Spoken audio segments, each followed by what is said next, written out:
Signos vitales en la infancia y la adolescencia. Primero debemos conocer qué son los signos vitales. Son un conjunto de valores objetivos que muestran el estado fisiológico y el equilibrio hemostático del cuerpo humano. Esto permite conocer, verificar, evaluar la circulación sanguínea, la respiración, el metabolismo, el estado neurológico del paciente. Encontramos la frecuencia cardíaca, la frecuencia respiratoria, la temperatura corporal, la tensión arterial y la saturación de oxígeno. Continuamos con qué es la frecuencia cardíaca. Es el número de latidos del corazón por minuto. Este se obtiene al palpar el pulso arterial o auscultar el corazón. Este mide la actividad del ventrículo izquierdo y refleja la contracción rítmica de las arterias. Los instrumentos que utilizamos para este es el fonendoscopio, un reloj con segundero o un monitor de signos vitales. Siguiente, la frecuencia respiratoria. Este es el número de veces que una persona respira, en este caso la inspiración y la expiración, en un minuto. Este indica la ventilación y oxigenación del organismo. Entonces los instrumentos en este es el reloj, el fonendoscopio, una hoja de registro y un monitor de signos vitales. La siguiente es una temperatura corporal, que esta representa el equilibrio entre el calor producido y el calor perdido en el cuerpo. Este está regulado por el centro termorregulador del hipotálamo. Los instrumentos, ya sea un termómetro digital, un termómetro de mercurio y un monitor de signos vitales.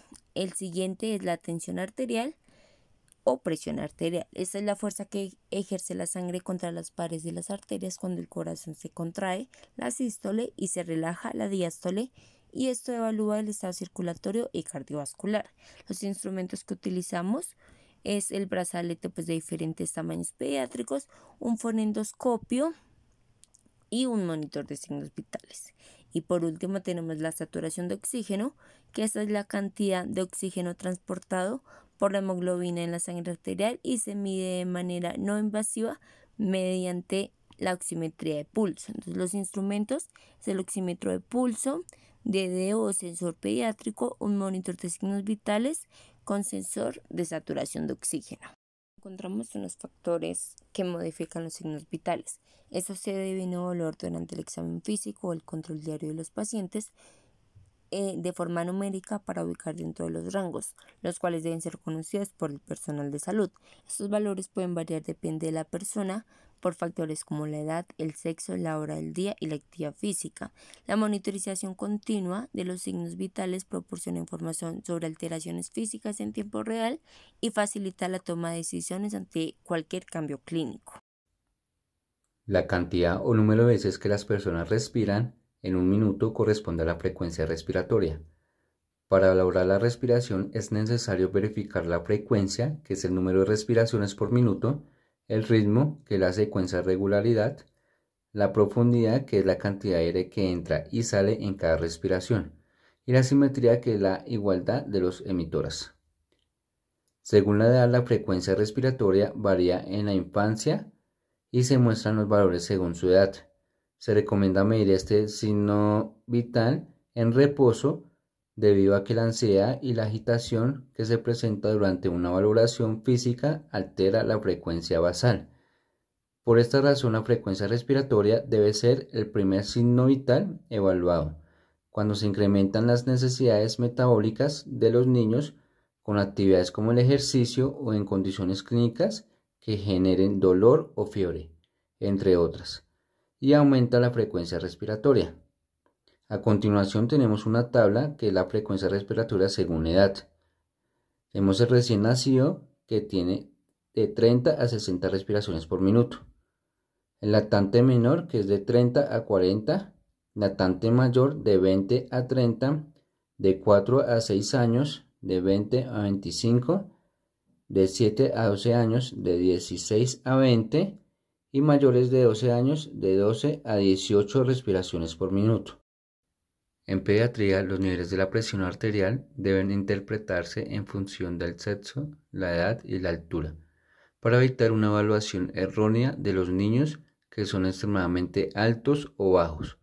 Por esta razón, los valores de la presión arterial varían paulatinamente a lo largo de los años, con el proceso de crecimiento y desarrollo corporal del niño.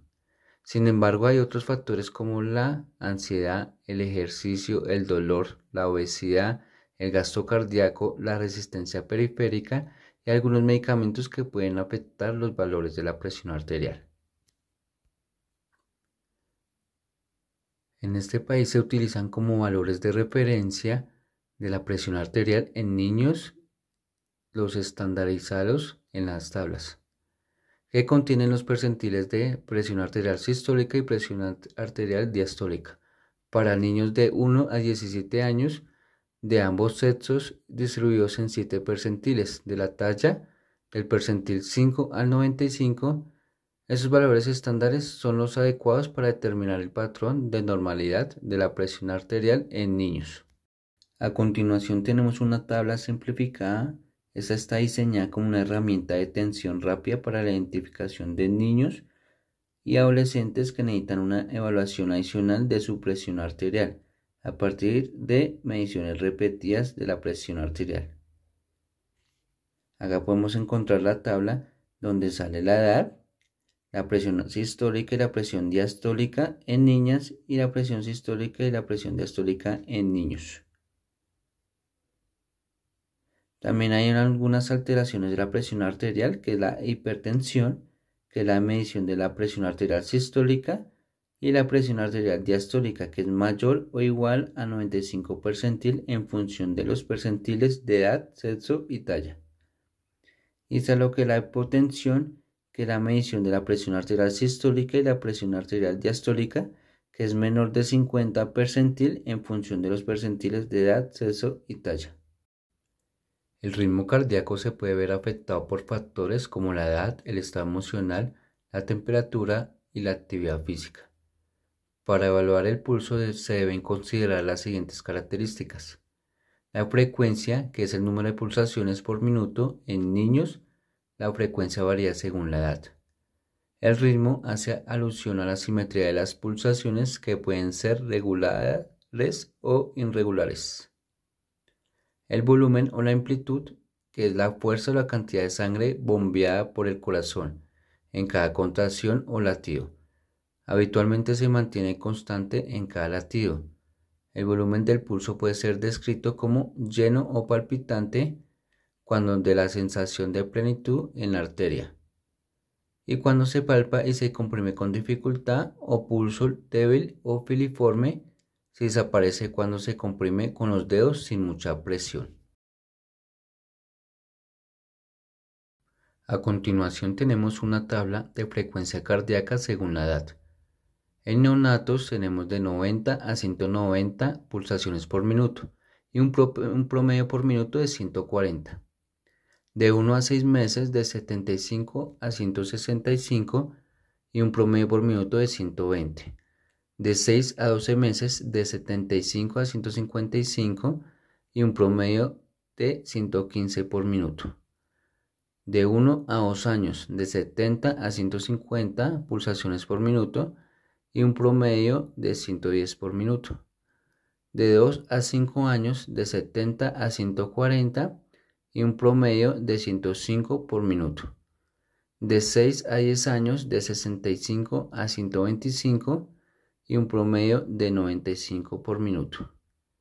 De 10 a 14 años de 55 a 115 pulsaciones y un promedio por minuto de 85. De 14 a 18 años, un promedio de pulsaciones por minuto de 50 a 100 y un promedio por minuto de 82. La temperatura corporal representa el equilibrio que se mantiene en el organismo entre el calor producido y el calor perdido. Este equilibrio está controlado por el centro termorregulador situado en el hipotálamo anterior. La temperatura corporal normal oscila entre 36.5 grados a 37.2 grados centígrados en el adulto. En la infancia consideramos los siguientes valores como normales según la edad. En la siguiente tabla mostraremos los valores acorde a la edad. Tenemos una temperatura por grupos de edades En la edad de recién nacido tenemos la temperatura de 36,1 a 37,8 grados centígrados. Primer año de 36,6 a 37,2 grados centígrados. Segundo año de 36,6 a 37 grados centígrados. Tercer año de 36,6 a 37 grados centígrados. De 4 a 8 años de 36,6 a 37 grados centígrados. De 8 a 15 años de 36,6 a 37 grados centígrados. Y por último tenemos la edad adulta, que es de 36,6 grados centígrados. Alteraciones de la temperatura. Hipotermia es el registro de una temperatura corporal menor al límite inferior normal de 36 grados centígrados. Se acompaña generalmente de su somnolencia, sensación de frío, piel pálida y fría. Puede ser ocasionada por la exposición al medio ambiente, tóxicos, medicamentos, etc.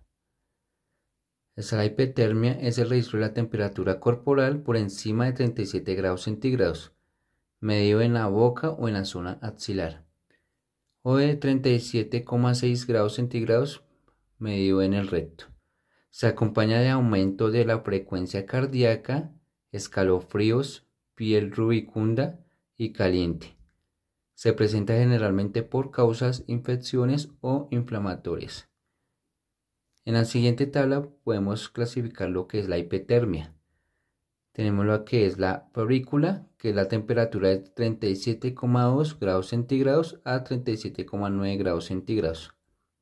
Fiebre leve de 38 grados centígrados a 38,4 grados centígrados.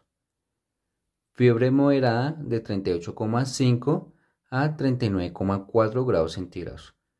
Fiebre alta de 39,5 a 40,5 grados centígrados. Y fiebre muy alta, que es de mayor a 40,5 grados centígrados.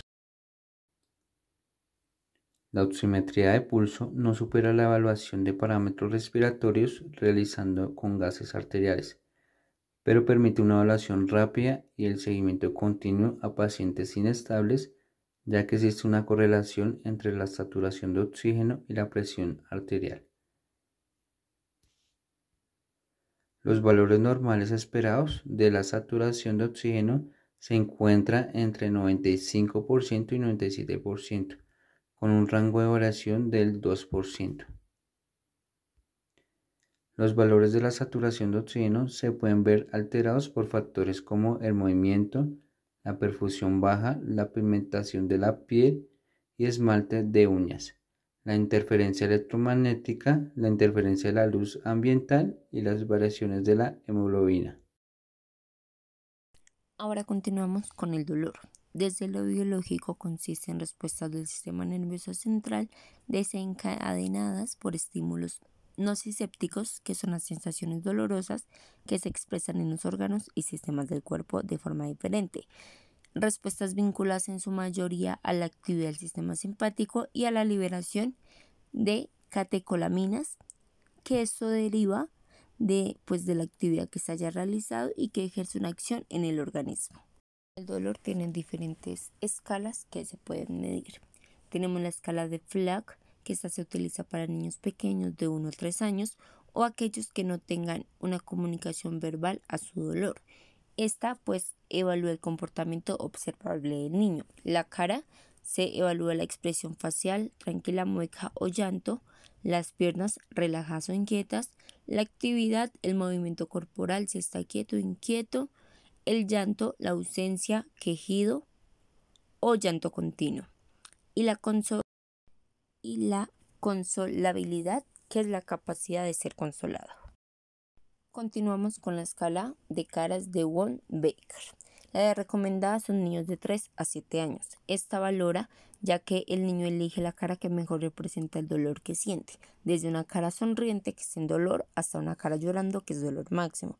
El puntaje es: cada cara tiene un valor de 0 a 10 en intervalos de 2 puntos, donde 0 es sin dolor y 10 es un dolor máximo.